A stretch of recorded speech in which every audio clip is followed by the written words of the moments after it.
Oh, I'm gonna have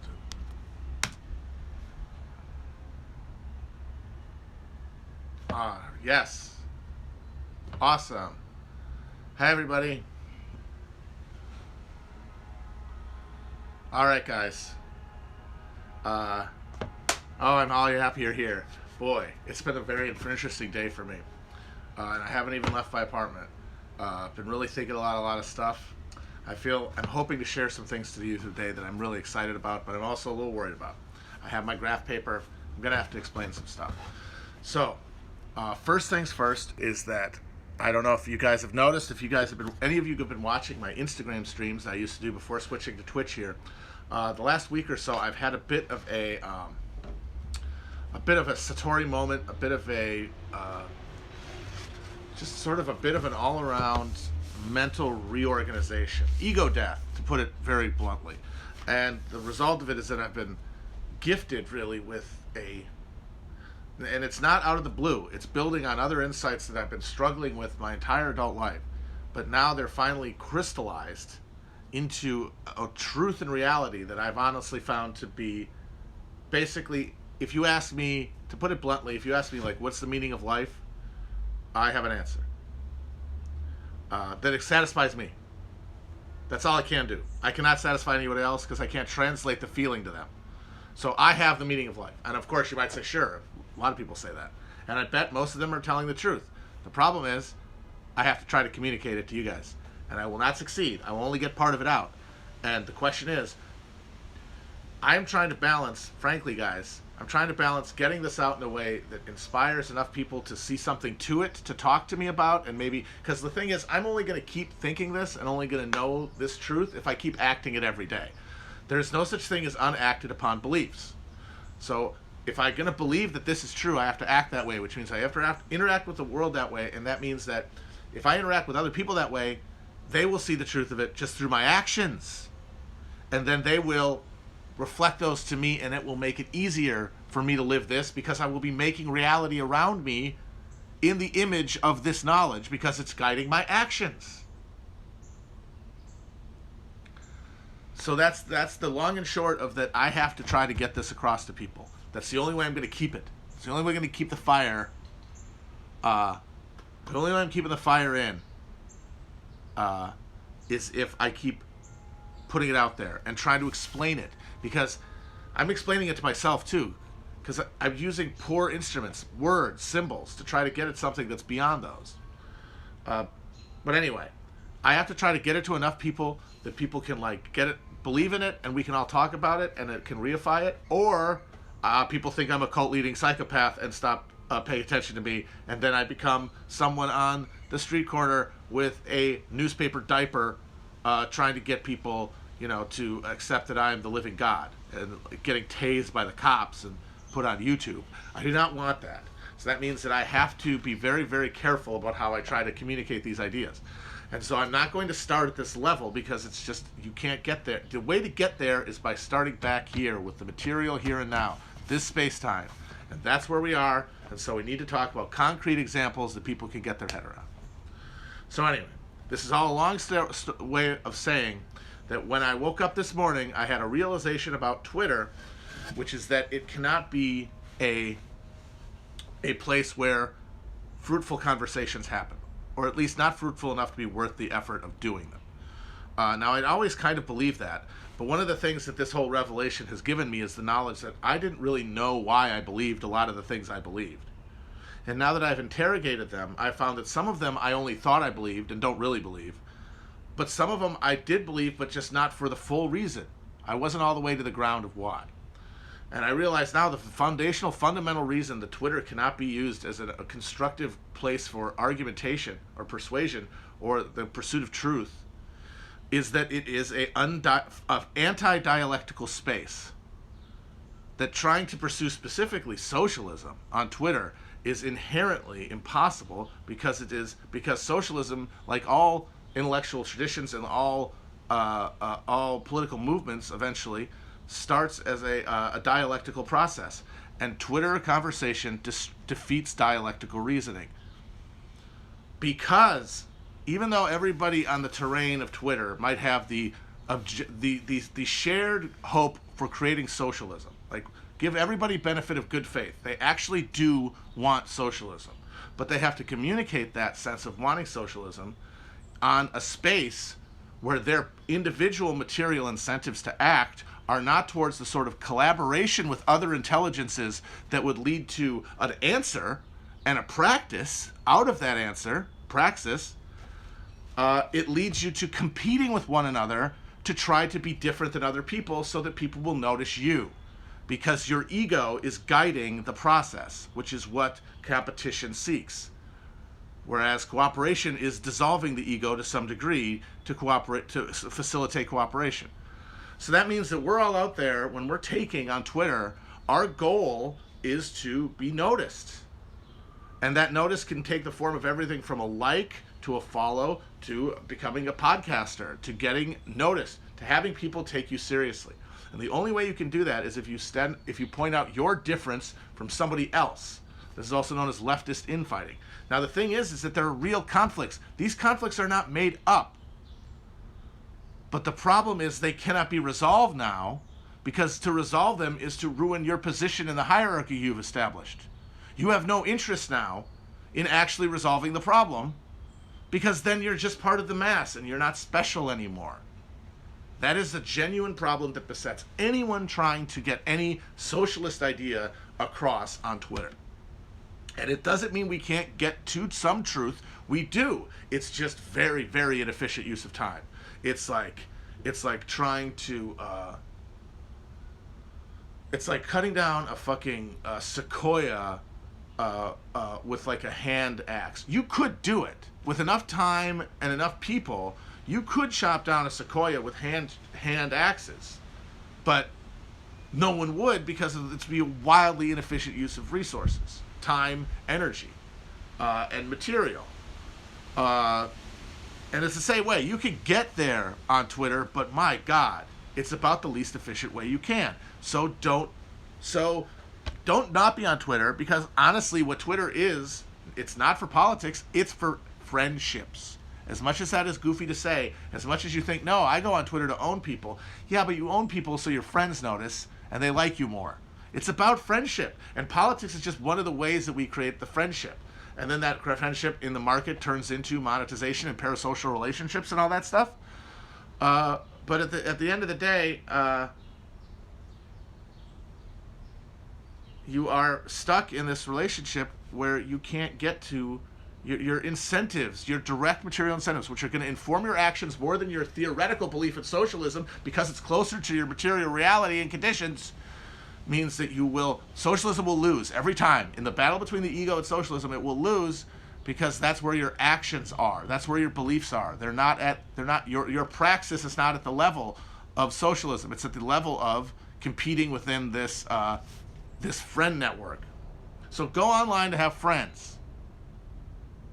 And go online to listen to people who you think have something interesting to say. And they will often point out what they have interesting to say by pressing it up against wrong things. And you can make fun of the people who are wrong. But know that it can only be that. It can never give you any kind of real insight. It's just about increasing social bonds. The intellectual work is done within or off of Twitter, and mostly through encounter with the real world in the form of doing things, activism, outside of the house, out of the cyber realm. The place where the rubber literally hits the road, where friction accumulates, where the dialectical process is manifested in the material world. It literally becomes the spirit of the machine. Okay, wait a minute. Don't want to go off too far here. Don't want to get you guys thinking I'm insane again. I don't want to get 5150. Shit. All right. So anyway, this is all to say that Twitter cannot do what you want it to do, and that to do what you want to do, which is live as a socialist and living in accordance with your beliefs, which is closer to being a fully actualized person than being the automaton who does. Like when they talk about small-souled bugmen, that's talking about a real thing. Like instead of feeling real validation, like you are because you feel like you're actualizing yourself through the pursuit of socialism in your life, you get to do a pseudo world where you watch Netflix and you jack off and you eat compressed soy and corn products, and then you find those transient joys, you put fake meaning in them instead. But that's not because of the Pepes aren't right of why that is. That's because you're captured in a matrix of capitalism, and you have a material need to solve your closest pain, and so that's always going to put you at conflict with the greater need to like push against it, which is why you have to always be thinking about why you're thinking what you're thinking, putting yourself in place and time at all points, being mindful, to use a hippie term for it, because then you can actually get motivated to do it because you know why you're doing it. You need to know why you're doing anything. Like I finally realized, because I finally realized, I had noticed, talking about Jordan Peterson, I had noticed that Jordan Peterson got kids to pick up a room when their parents telling them couldn't. And I used to think it was because they recognized Jordan Peterson from like the matrix of online, and online was like their new parents, and so they listened there more. That was incorrect. I was wrong about that. Now I understand. The reason that they picked up the room and thought it was incredible to hear it from Jordan Peterson compared to their parents is because Jordan Peterson told them why they should pick up their rooms. He told them that it would make their lives better. It would give them more control over their lives and sense of destiny. It would put them on a better path of action. And parents just tell you to do it. You say why, and it's because they're tired and because they have other things. They don't have the bandwidth. They say because I said so. And then it's just I'm doing something that is in the short term unpleasant for no reason, just as a favor to my mom. You have to be self-motivated to do anything consistently. And so all we have are these petty self-motivations of like, pleasure, which lead to hedonism and destruction. But we can't cultivate anything deeper because we don't have beliefs to motivate it. We don't have beliefs to motivate behavior. And Peterson gives beliefs to motivate the behavior of cleaning a room the way that your parents didn't. And that's what I mean by levels of like reality. Because like I was right at the level that, there was a difference between, I didn't know why that worked before, and now I do. Like I now am righter than I used to be because I know different things, because different things have happened to me. Oh boy. All right, I'm trying to reel this back in. I feel like I keep floating off, and I gotta like get the fucking Coast Guard to bring me back. All right. But yes, someone says it's socially motivated. The sum total of our self, the sum total of free will is the interaction with other people. That all of our so never mind. So I address that, just not now because it's going to get me off on a thing, and I don't really have the language for it. But trust me, I know what you're talking about, and I understand what that objection is, and I can explain why that doesn't that is irrelevant. Oh my God, I got to get back to what I was going to say. I'm going to get killed. They're going to fucking throw me off of Twitch now, and you guys are all going to stop watching. Oh God. I'm getting worried here. All right, what was I saying? Twitter, not good. Not a place to find any kind of meaningful conversation that's going to resolve towards truth. You're only going to see people motivated to reify the conflict. And the way you know that, by the way, is that the way that the mechanism of that is this. Like, say you've got two sides of an argument on any given issue. Like, what is to the left of this, or this course of action, or this position, be it like the ID poll, stupid poll, any million arguments you can imagine.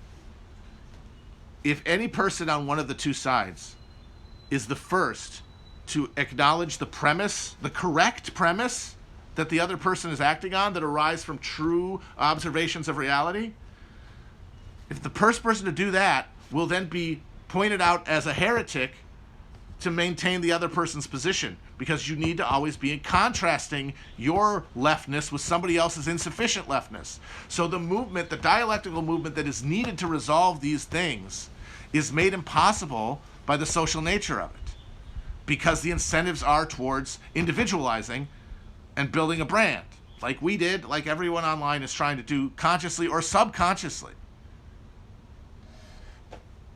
So that's why you can't do it on Twitter. And so I pop on Twitter because I'm not going to stop being on Twitter. I have DMs where I have a lot of friends I like to talk to. I like to do jokes sometimes and have jokes with my friends. That's what I try to do with Twitter. That's what I've tried to do before, and I'm just resolving to do it more now. And then sure enough, though, the first thing I see is a fucking clip of Nathan Robinson saying not only saying that Karl Marx should never have been born and that things like class conflict and historical materialism are not really convincing or like, and it's like, oh my God, because it's not like I necessarily even am getting mad at him, because part of this new approach to reality is to accept everyone's historically contingent nature, and that Nathan Robinson is not the way he is for any personal reason that goes beyond the accumulation of behaviors or of activities and situations that have led to him being. Like, he is just a product of mechanical unfolding of the universe. I mean, and he still has to, I have to treat him that way. If it's true or not, I have to treat him that way in order for me to deal with him rationally and not just through anger. So I tried not to be angry at him, but I was still like, I resolved not to argue on Twitter anymore. In fact, I deleted a tweet I was going to do, or I was going to argue something with somebody, and then I saw that and I said, this is so dangerously wrong. This attitude is so like up now, especially feeling what I feel like this is so dangerously wrong-headed that someone needs to say something. And so I went on Twitter, and then as soon as I tried to compose this tweet, all of the bad incentives that make Twitter a bad place for communication start kicking in. The main one being is that every tweet is powered by some sort of insecurity, a desire to perform something for others so that they will reintroduce that quality to you. That you will feel that they feel you're the way you want them to think you are, and that's why you tweet. And so I can't just say this is dialect. Like these are foundational elements of like any kind of social movement that has any hope of conquering capitalism. But that's just scolding, and that's not fun, and that's not Chapo brand. So I say, no, I can't do that. So I say, if anybody wants to replace Marx with Robinson, because the undercurrent of my critique is, who do you think you are, basically? So I say, look at his peacock outfit, because there's pictures of him in like a Mardi Gras outfit where he looks kind of goofy, just honestly. And of course, he's known for his weird, bizarre, affected dress and accent and stuff. It's like he's a self-conscious character. It's fine. He's Truman Capote of the American left, whatever. And so I just wanted a shortcut. I didn't want to argue through it because that's not fun. So I just wanted a semantic shortcut to check out this goofball. He's a 30-year-old weirdo. Why would he know more than Marx? And of course, that gets at a truth, which is that, I'm sorry, Marx knows more than Nathan Robinson, because Marx's understanding of the dialect goes deeper than his does. His understanding of material reality, observed from empirical observation, and his intellect and his empathy combining, have rendered him more an accurate viewer of how the world is. And so if people listen to Nathan Robinson instead of Karl Marx, it's gonna be harder for them to get the right conclusions, because they're gonna start from the wrong premises. And so I felt like I had to say something, but I just said it in a snarky way.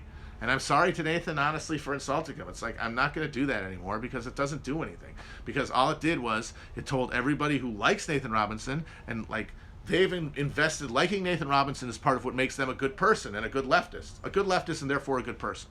And so to attack that is to attack their sense of being. Of course they're going to fight back. And it's never going to be about the actual terrain of the argument. They're defending a key component of their identity. How is that ever going to be able to be talked about rationally? Especially when you're talking about an online space where neither one of us can guarantee the good faith of the other. And it just exploded, and I realized, I have made things worse. Him just saying that would have been X amount of unhelpful, but me pointing it out has actually reified this anti-dialect and made things worse in the long run. Like, I've actually affected the world for the worse. I lost good place points, if anyone's seen that show. And I'm like, damn, I can't do that anymore. Shit. So I've been trying since then, before now, to answer people who've responded to me in some of the comments with as open a heart as possible to try to get at what I was trying to say. And just, if I feel like I can answer a question confidently, if I feel like I can, I have enough of an understanding of like how this fits into my overall view of the world, then I can say I'll answer. And I have been, and it's been a good exercise. It's making me like feel more confident in myself. And the thing is, the more confident you are in your beliefs, the less emotional you are about them, the better you are about arguing at them. So much of like the deplatforming mania that's on both sides of politics is essentially people reifying their insecurity in their beliefs. Like they cannot comprehend. They can't. The idea of debating or engaging with another idea is anathema, because their belief is brittle enough, and they fear that there is someone who understands things more than them and could make them not believe what they believe anymore. But those beliefs are so deeply tied to their sense of identity that is terrifying and threatening. But the thing is, one group is right and one group is wrong. You don't have to just say both sides. No, one side's right, the other side is wrong. But the side that's right in this case might not be right enough to recognize how right they are, and therefore doesn't have the confidence and emotional endurance to really think through everything they believe. So, anyway, so I said what I said, and I've kind of boiled it down to a little drawing I want to put here. So this is me trying to divorce my critique of Nathan Robinson's dismissal of Marx without any personal invective and without any slant towards the wretched ad hominem or anything else. This is purely trying to contextualize the dispute. And I'm going to use a piece of paper here to try to get it across, because I will not, like I said, I really don't want to look like a crazy person. And I know putting out a graph doesn't necessarily help you relieve your mind on that case, but I'm just going to see if it's helpful for me. So we've got two firmaments here.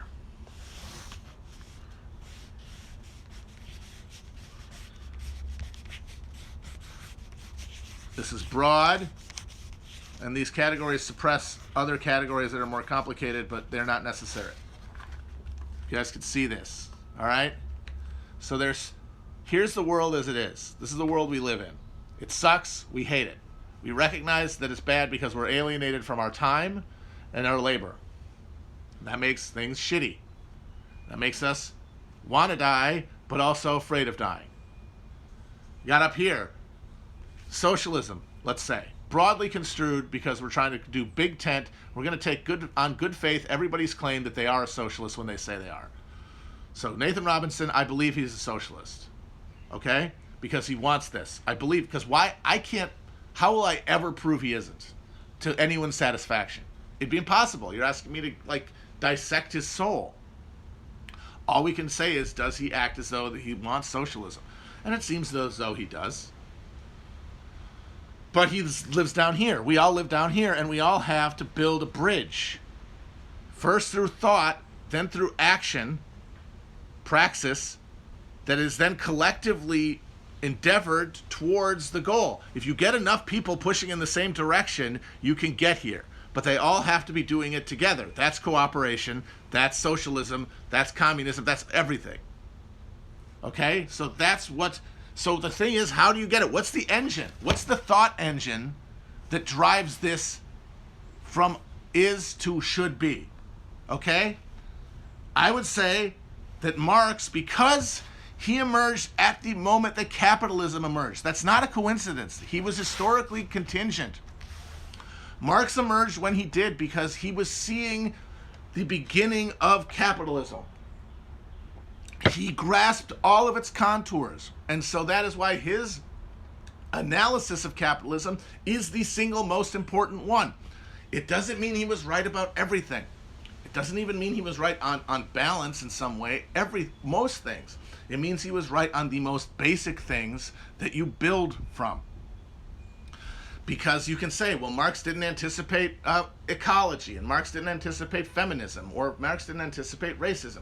Marx didn't anticipate technological advancement. Marx didn't anticipate like how far imperialism would extend capitalism's ability to expand market and increase inputs. Yeah, because he died in 1881. He could only observe, he could create models and then observe them and play out reality only in front of him. We have to add on, but we add starting with the Marx. And what Nathan Robinson is saying essentially is replace Marx with me. Because if it's not Marx, then who is it? Well, it's got to, the guy tells you to discard Marx, and you're starting from scratch and trying to figure out how to get from here to here. You have no roadmap.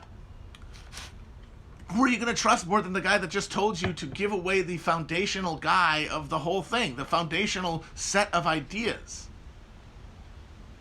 And I'm saying that because Nathan Robinson exists so far away from the Big Bang of capitalism, that he is such a liberal subject, as we all are. He is so suffused with the liberalism that is redounded through the cultural superstructure over the last 200 years, that his insights will not go as deep as Marx's were, because he was there at the temporal beginning. He wasn't captured by the ideology of capitalism yet, because he hadn't grown up under it. Nathan Robinson is captured, as I am, as everyone reading this is, by the ideology of capitalism. So we all have to come together and take everything that came before us and everything that we see around us to build enough to counteract that ideology. And you start with something like Marx. You cannot start with nothing, because then you are in thin air. You are a late capitalist subject trying to bootstrap yourself into an observational point of view of capitalism that you cannot have because you're inside of it. It's Heisenberg's uncertainty principle. You are in capitalism. You're embedded in it. You cannot be outside of it to see where you are. But Marx could, because he didn't grow up under it. And that's why he is so disastrously wrong to say that we shouldn't have had Marx. Because that means that those things still would have come up. Those insights would still be there. People would still articulate them. But they would have articulated them later, which would have meant they would have articulated them with less specificity, and it would have been harder to build on them. It would be literally retarding progress, because it retards the dialectic. Because Marxism emerges to come into conflict with the reality of capitalism and create new realities. That's the dialectic of history. And it's like, I didn't get it for a long time. I assumed it was right because I agreed with other parts of Marx. I was like, I agree with all this stuff about Marx, about like class struggle. I see it's clearly true. I'm not so sure about the dialectic, so I will just say I agree with that part. Problem is, that means I don't really believe in Marxism that much, because I can't justify it beyond that level. And that leaves me vulnerable. That leaves me feeling insecure about it. And when you reach that point, there are two things to do. You can either say, well, Marx is wrong, or you can say, I am going to try to figure it out. Why do I believe this? Why? What principles does class struggle come from? And that's where you get to the basic stuff, like historical materialism, and then on top of that, dialectical materialism. Like first the observation of the material conditions, and then the notion that they are driven by conflict between ideas, which is then turned at the higher level into class struggle. There's class struggle. They're all built on top of one another. Now, we're stuck here because intervening technology, this is where Marx dies, basically. Marx dies here.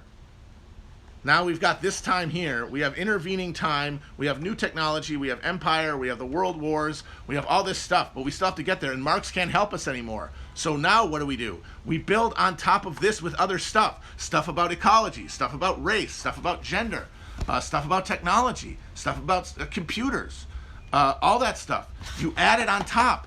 You add it on top of the base here. Now, what Nathan Robinson is doing by rejecting this stuff because he didn't understand it and didn't either have the patience or brains to study it until he did, rejects it and says, it must not be true because I don't understand it.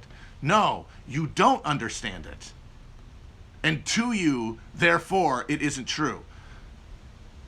If you understood it, you could reject it and say, no, this entire premise is wrong, but it flows to every other principle you're talking about. It flows. The dialectic flows all the way up from the historical materialism to the dialectical materialism to the class struggle. It all flows up towards a state of actual existing socialism for all humankind. The actual end point of teleological Marxism. If you say no to that, what you're basing it on, like, you're basically basing it on liberal concepts of morality. Now, if you're off here, if you're Nathan Robinson, you're going off. And you know where this is? You know what that arrow is up there? That arrow is liberal personal individualism. Because that's what like anarchism is, as Chomsky has admitted. Anarchist traditions and things of that nature exist to try to get to socialism without a basis of materialism. And what they do instead is they say, well, we are morally required to create a just society because we all are individual beings with individual rights. But that creates, the only way to adjudicate the idea of us all being monads like that is through market transactions, which necessitates capitalism.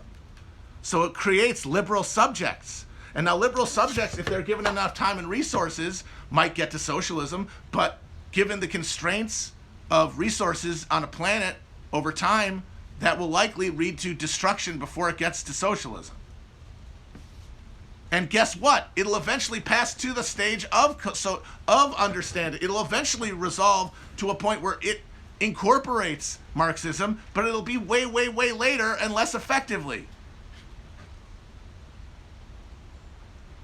It just started raining.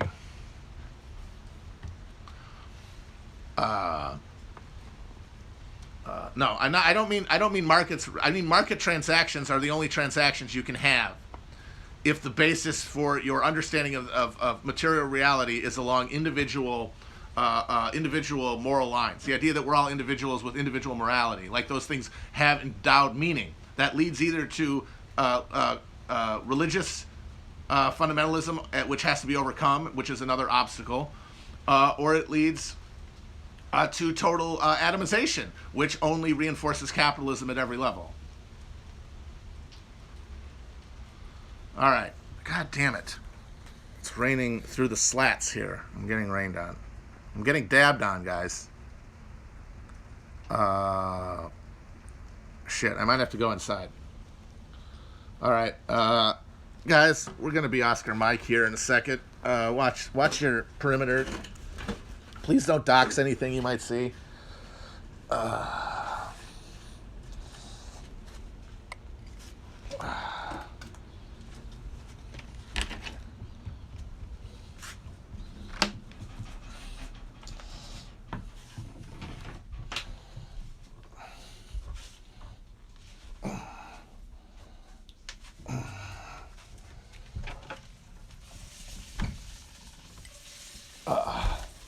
Hi guys.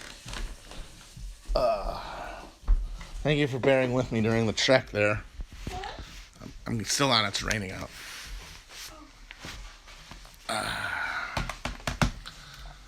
How you guys doing now? Now I can. All right. So that was what I was trying to say. I wanted to get that off of my chest. The Nathan Robinson thing. So anyway. So the thing to say then about him is, it means he's wrong, but then people say, well, immediately if you criticize him, I saw people saying, totally understandably, you want to throw him out of the discourse, you think he's a fraud, you want to supplant him with your own identity. It's like, you are totally reasonable to worry about that, because that's what you should have come to expect from other people on this platform, because that's what behavior is rewarded. So totally understand that. I'm just saying, there's no way for me to responsibly and successfully critique him on that platform without people taking it the wrong way, because that's the only way that they've been trained to take things there. So I am done. This is a long way of saying that I am done dunking on anyone on Twitter. other than evil, like, you know, goblins. I will not be dunking on anyone's ideological disinclinations or like ideological failings. I'll stick clearly to material goof 'em ups, like people telling you about who to vote for and shit like that, because that is much more concrete. That you can argue and bat around, and it doesn't cause such deep semantic confusion as mucking around in important fucking theoretical shit and just turning it all into mush. Just turning it all into a bunch of mush and that nobody understands, but everybody thinks they have to maintain the ideologies and the identities that they have value now. Like, instead of creating their own identities, they've grabbed one off the rack in the form of socialism or whatever, alt-right, anything. Any kind of political identity online is a substitute for the identity that we can't create through like true use of our time because it's alienated.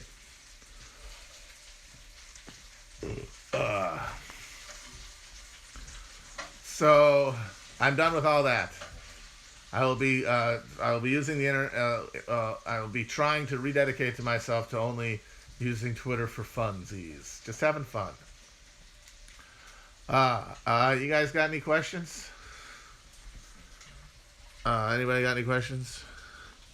Man, I gotta say, it's kind of funny to imagine this many people listening to this. I'm a little worried that I'm rendering myself a laughing stock of the new web intelligentsia with this. I'm a little worried. Anything that Marx got wrong, he got wrong at a higher degree of abstraction from reality than everything else. He got wrong the way that all good thinkers get wrong, in one direction.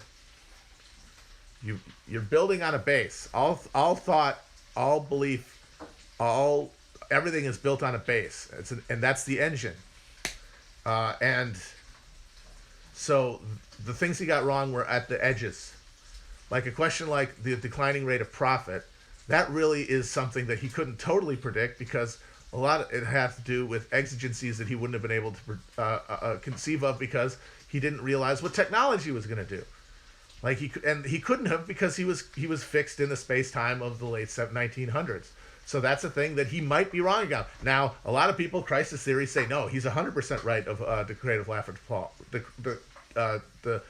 the declining rate of profit. And the thing is, I think that he is right in the broad sense that will happen, just due to the reality of, I mean, I don't understand how anyone can deny that how do you deny the declining, the tendency of the rate of profit to decline over time and the second law of thermodynamics? How can you not believe both of those? They're expressions of the same reality. They're expressions of the same underlying function of matter over time, which is to lose energy, lose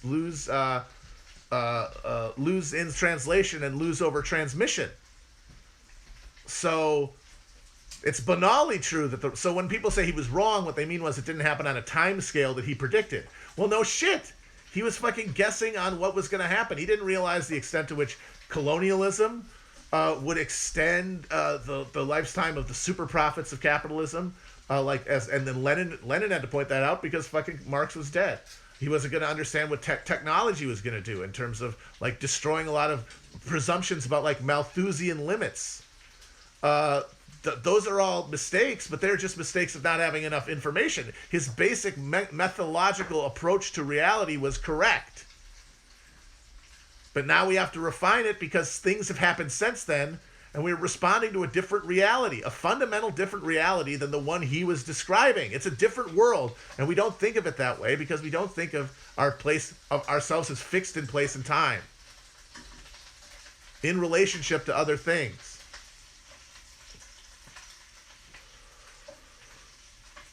All right, you guys got any questions?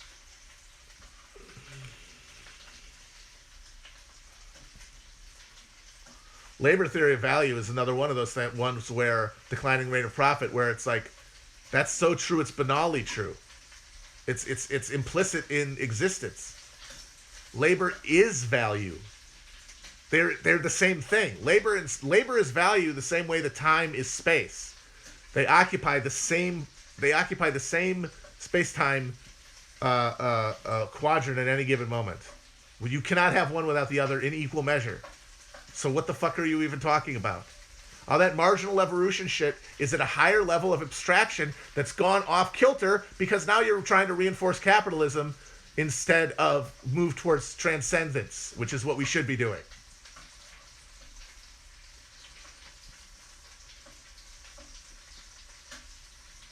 Yeah, see, people are like, diamonds in water, dude. Nope. Higher level of abstraction. At a higher level of abstraction, yeah, you can find value in things that aren't directly tied to labor. But that's because they've been abstracted away from the fundamental relationship, which is just value in labor.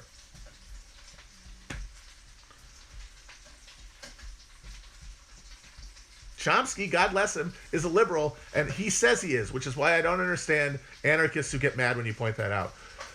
Anarchism is liberalism. It is a higher stage of liberalism. Anarchism is like the highest stage you can get of liberalism towards justice before it breaks down due to its internal contradictions. So it is more advanced than liberalism. It is a form of liberalism. That's the thing, is that these categories are all gradients of one another. They are not binary categories. They are, but then that dissolves over time. So, like, through the accumulation of practice, anarchism is a superior and more progressive form of liberalism, but it comes from liberalism. And because liberalism is now just a slur and a slander that you throw on people you don't like on Twitter to show that you're to the left, like, why does everyone call everybody liberal? Because then they're not part of the left, and that means you are. And people should pay attention to you because you're not a liberal, because everyone understands that a liberal is out of the club. So instead of, because like anarchists get that excited, like, oh, am I a liberal? And maybe they'll find, you know what, I actually am a liberal. And then they're good. I am a liberal anarchist. But they insist on saying, no, I'm a fucking socialist. And it just confuses everything. Because they have to be on the left. They have to be liberal, socialists, to be good. Because the reason all these political opinions matter so much to us is because of how little we use them. Because how much they are just in our heads. If we lived them every day, they would be secure, and we wouldn't have to reify them by having them reinforced by going on Twitter and having people tell us that we're good socialists. If we lived as good socialists, we wouldn't need to be told, so we wouldn't have to go online and be socialists. And then we wouldn't have to be so touchy about who gets to call them that, and we could actually examine the fucking questions on their merits instead of failing to understand the terrain of the argument.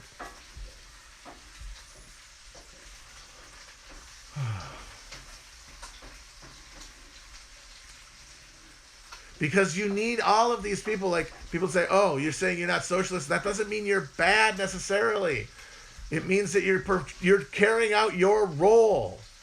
Everyone is not going to just change. Because, all right, I honestly think that the big fundamental problem here is that people who put their internet, the underlying theory of activism that underlies you going online, right, and saying your opinions, if you strip it of everything else and all self-dealing and all the stuff about, you know, wanting to make friends or whatever, or influence people, and you just strip it to the actual original, because there was at one point, before it got muddled, that there was a real desire to do good when you're seeing the shitty world. And if you could strip it down to that, what would it be? It would be, I want to go online to tell people what to do. The idea is, I will say, this is what you should believe, and by making people believe it, then they're going to do it. But look what happens. We say that, and then what does it convince other people to do? It convinces other people to do what we did, which is just say what we are.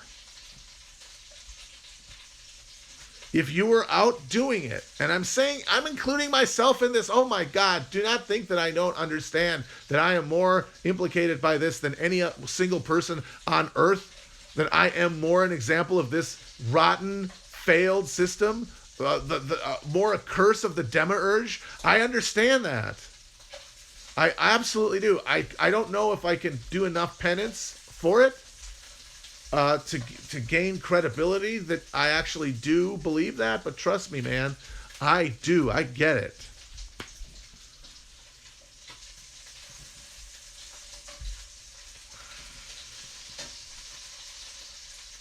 Anyway, anybody got any questions? Anybody seen any good movies lately?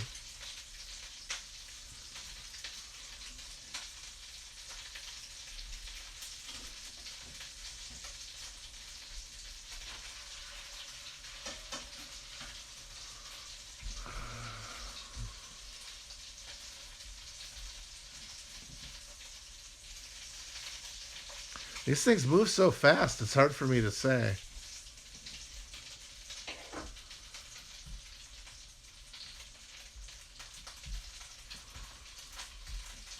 Yeah, I mean, that's what I'm working towards, is like a unified field theory.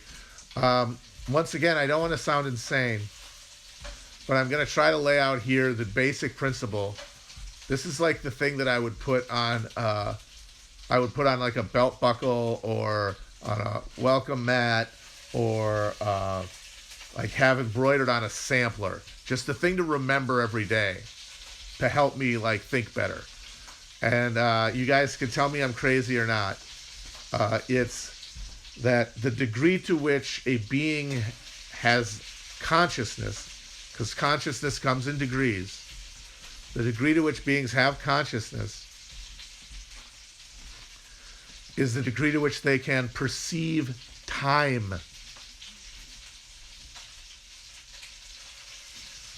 All right. So that's all I'm going to say about that now. I'm going to try to talk more about this stuff in the future. Yeah, if you feel like I've gone around the bend, please let me know, because I'm going to just like kind of the only way I can know how I'm doing with this in terms of getting it across, I know I'm right, but I don't know if I'm getting it across, is if people come back and tell me, dude, you're doing good, or dude, you sound insane. Because then I need to know that I need to spend more time on refining my translations so that they don't sound crazy. Okay, someone says I sound insane. Oh no.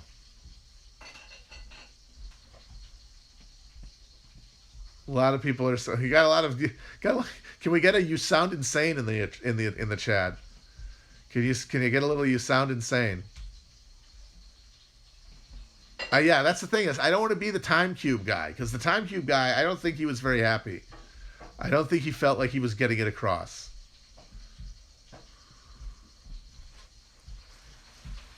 Maybe he was. Maybe the time cube guy was ultimately happy because he thought he had done enough of a job. And maybe it is because maybe that means that there's one person in the world who will read Time Cube and become instantly enlightened at the end of it. That could happen. And if he did it to one person, he succeeded.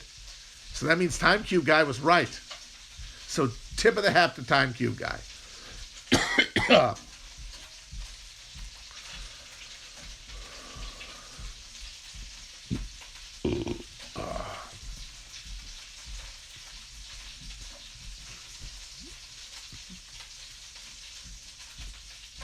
The implications of my theory are absolutely universal, but I can't predict what they are because they will only appear in the actual moment of use, because that is when the dialect kicks in. That's what really hit me about the dialectic, is that dialectical reasoning is the literal engine of all existence. It's how the brain comes into consciousness and how literally the universe comes into consciousness of itself.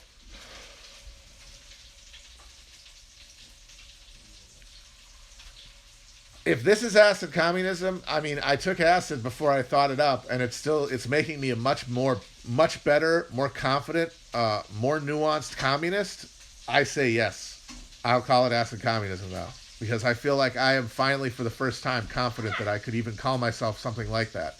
Before, I eschewed labels because I didn't even know what I believed. I only know what I kind of thought was true. And I never pursued it deeply enough. And because I didn't have a way to do so. Because you are not taught to think. You are taught to react. And those aren't the same things. And because you're only taught to react, and if you only react, you will be an animal. You will be a miserable creature, too conscious of time to enjoy life in like blissful unawareness of your own mortality, but without any ability to enjoy that sense.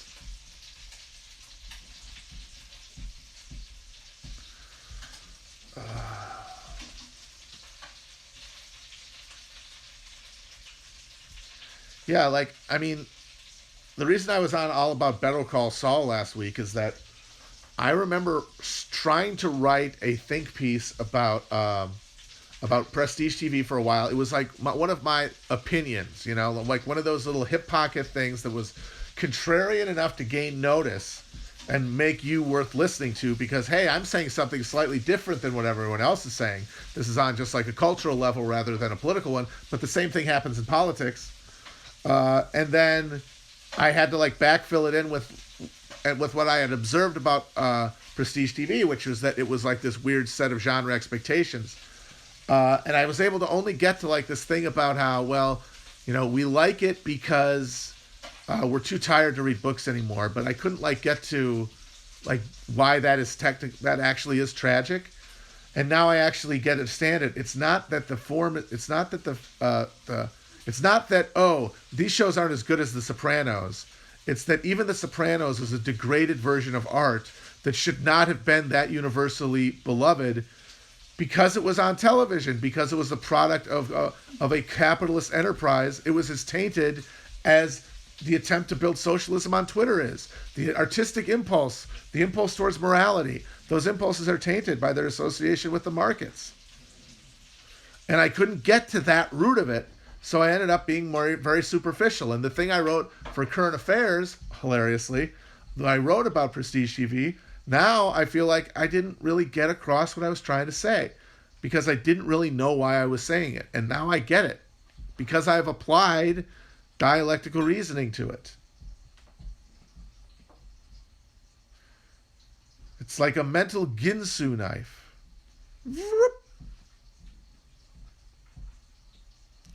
See, here's the thing. I can't do math. So I can't do any of the math stuff. I have to try to enrich my understanding of this in the symbolic languages that I'm adept at, which are words and then symbols related to words. I have one of the most bifurcated minds in human history. Like the way I see it, math is the symbolic language of the material world, the intellect, and words are the symbolic representation of the spiritual, the emotional, the empathic.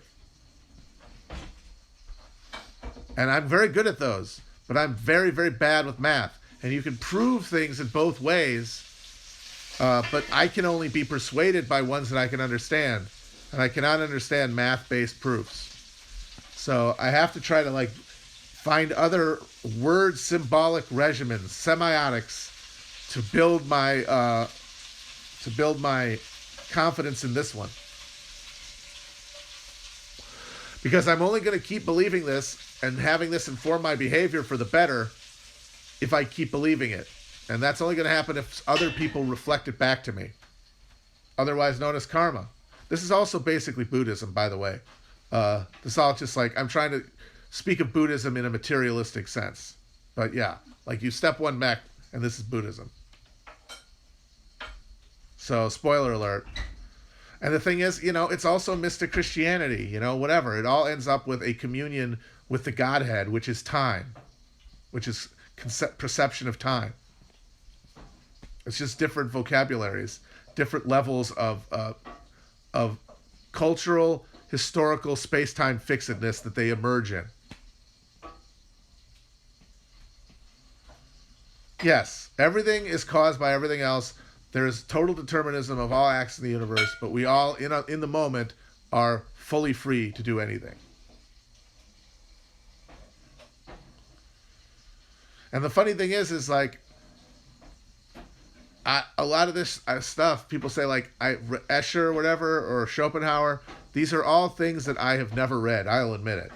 Because honestly, the main reason I never read a lot of the really like heavy theory stuff is that the level of dialogue I would have with my friends and with people online was never deep enough to require it. So there was never a motivation on my part to actually dig into it because there was no suggestion that there was anything deeper. And now I feel like I understand the use and I understand like where these things fit. And I feel like For first, that makes me think, oh, no, now I never have to read them. But what it really means is now I have to read them all because reading them reinforces them, both in my mind and then in my actions, which then reverberate out to everybody else, and then they bring them back to me. I don't know anything about math. That's the Fibonacci thing is kind of a joke.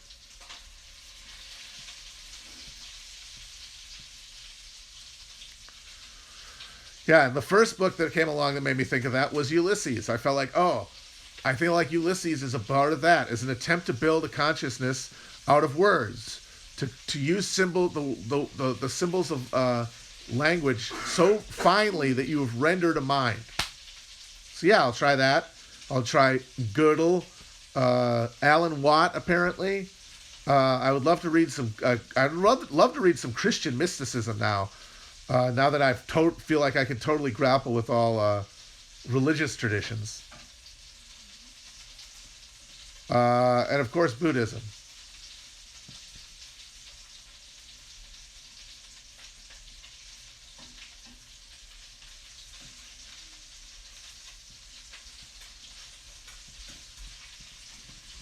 Yeah, because existentialism is like part of this. Like, this is an edifice of different things driven through different periods of time that reflect certain truths that we can then build on. And I think existentialism points towards that. Buddhism points towards it. Gnosticism before them. They all got at different points of the root of the change.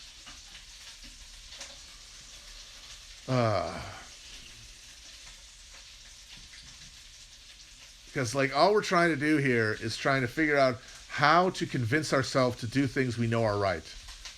That's what praxis is. It's the furnace of the self, because doing things right is putting off pleasure for yourself for other people. Why would you ever do that? It doesn't make rational sense. You have to put it off. One of the things that's helped you put it off is empathy for others, because that gives you an investment in their happiness because it makes you happy. But the other is knowledge that it will do good for you too. That it's not just altruism. Like, that's why, like, libertarianism, like, Ayn Rand is half of it. But the thing is, if you follow Ayn Rand, you die in the desert because there's nobody else. And you don't even have a language to understand yourself as you die, because it denies the social. But it understands that there is an individual will that has an individual desire, but it must be tied to a collective will that leads towards a collective happiness, because you have intellect and empathy in equal measures, or in unequal measures depending on your person, what your personal like admixture of experiences is. So that means that you have an individual will, and you need to have a reason to want to do things, not just for other people, because that'll get exhausting eventually. You'll get sick of it. You have to want to do it because it's good for you too. If you just do things that are good for you, you become alone and then miserable. But so the way to square that is you need to be doing things that make both things true, make things good for others and good for yourself. And that means you have to both see things being done good to others and also know that you're making yourself better. So you have to believe it. It has to be convincing. So that is why you have to every day believe things. And that is perceiving time. That will make you do things that make you do it more. And that will make you do it more. And it will allow you to get to the top of Sisyphus's mountain, which is ego death, which is a oneness with the universe, which is also, if we do it right, going to heaven when you die, as opposed to going to hell when you die, which is the fear and terror as darkness descends on you, because you don't recognize any time instead of time's infinites. All right. So what do you guys think? I realize, as I said, do I sound crazy, that once again I'm screwing up the symbolic order. If I want to get good in feedback, I can't ask binary questions. These are all on gradients. So if you guys could give me a percentage, sort of like, how you can go to the grocery store and you get the 90-10 lean to fat ground beef, And then you can get, like, if it's a little richer, you get like the 85-15, and you can get the like the really lean, like the 99-1. What percentage of in non-insane am I sounding? Like how marbled with insanity is my legibility?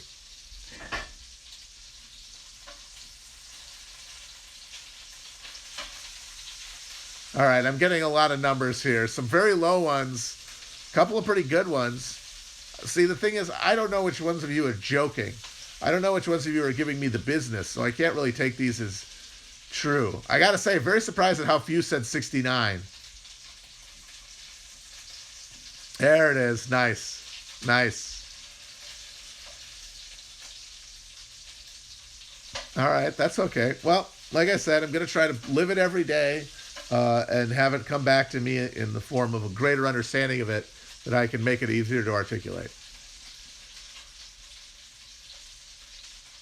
But like I said, if it stops making sense, I'm going to have to confront that. And I'm going to have to confront where I went wrong, because I went wrong somewhere.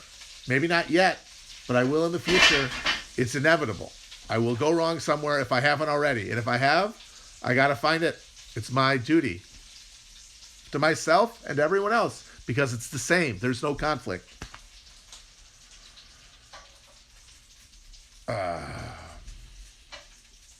I have more viewers than Sasha Grey. That's very funny. What is she doing? Is she gaming?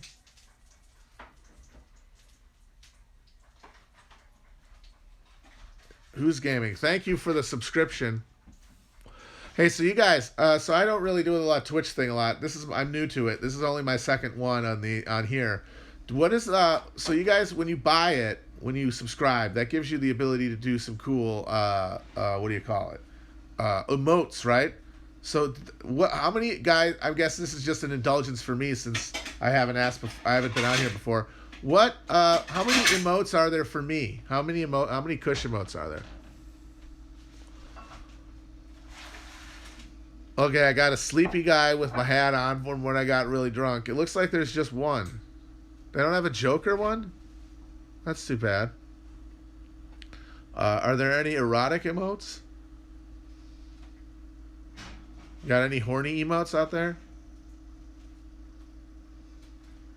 Where's the horny emotes? Well, all right. It's been about an hour, and I'm trying to keep it around there because I don't know when the boys want to start streaming again. But I'll take probably a few questions before I hang up here if anyone's got anything.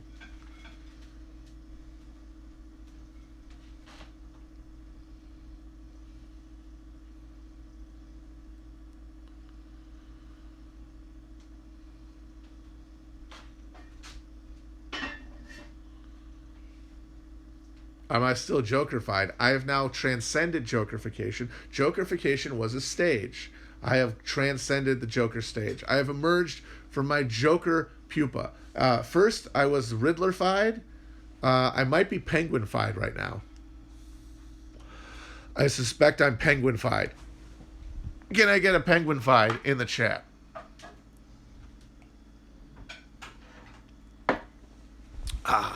Terry Eagleton I have read. He's very good. I really wish we had more nuclear energy. Really, really wish that for Chernobyl it hadn't happened.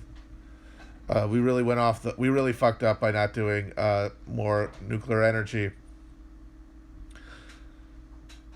I don't know if it's too late or not, though, to do it at this point. But it was definitely a wrong turn.